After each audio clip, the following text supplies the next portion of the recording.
தேவன் எப்பொழுதும் இரக்கமா இருக்கிறார். எத்தனை பேர் ஆமீன் சொல்றீங்க? அது மாத்திரம் அல்லாம ஏற்ற சமயத்துல ஆண்டவர் நமக்கு சகாயம் செய்ய ஆயத்தம் உள்ளவராய் இருக்கிறார். எத்தனை பேர் ஆமீன் சொல்றீங்க?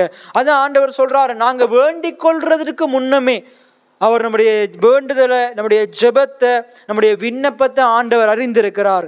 எத்தனை பேர் ஆமீன் சொல்றீங்க? அவர் சகாயம் செய்யவும் நன்மை செய்யவும் நமக்கு பதில் கொடுக்கறதுக்கு அவர் ஆயத்தமா இருக்கிறார். நம்ம ஜெபிக்கிறதுக்கு முன்னுக்கே அவர் ஆயத்தமா இருக்கிறார்.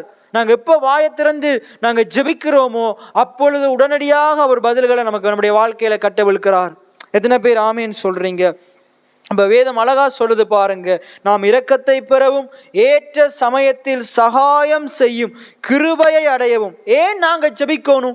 ஏன் நாங்க தைரியமா கிருபாசன தண்டையில போகணும்டா, நாங்க அவருடைய சமூகத்துக்குள்ள போகும்போது, அந்த கிருபாசன தண்டையில போகும்போது, அந்த ஜெபிக்கிற ஸ்தலத்துக்குள்ள போகும்போது நமக்கு ஒரு நிச்சயம் இருக்கணும்.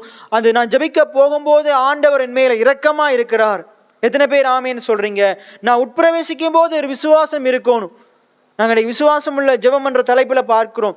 நம்ம ஆண்டவருடைய கிருபாசன தண்டையில உட்பிரவேசிக்கும் போது நமக்கு ஒரு நிச்சயம் இருக்கணும்.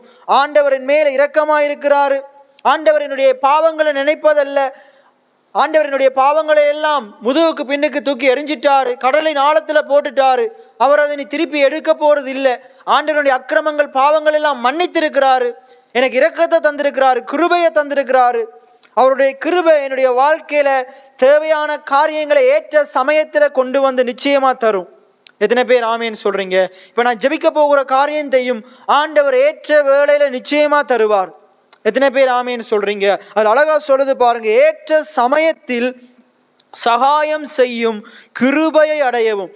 ஆண்டவர் என்னத்தை தர்றாராம்? ஏற்ற சமயத்துல, ஏற்ற நேரத்துல, அதன் காலத்துல அவர் நம்முடைய வாழ்க்கையில நம்முடைய ஜெபத்திற்கான பதிலை பெற்றுக்கொள்கிறதுக்காக வேண்டி அவருடைய கிருபையை அளவில்லாம பொழிகிறாராம். அவருடைய கிருபை என்ன செய்யுமா? நம்முடைய ஜெபத்திற்கான பதிலை பெற்றுத்தரும்.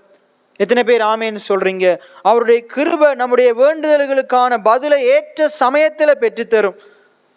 ஆண்டவர் ஒவ்வொன்றையும் அதன் காலத்துல நேர்த்தியும் செம்மையுமா செய்கிறவராய் இருக்கிறார்.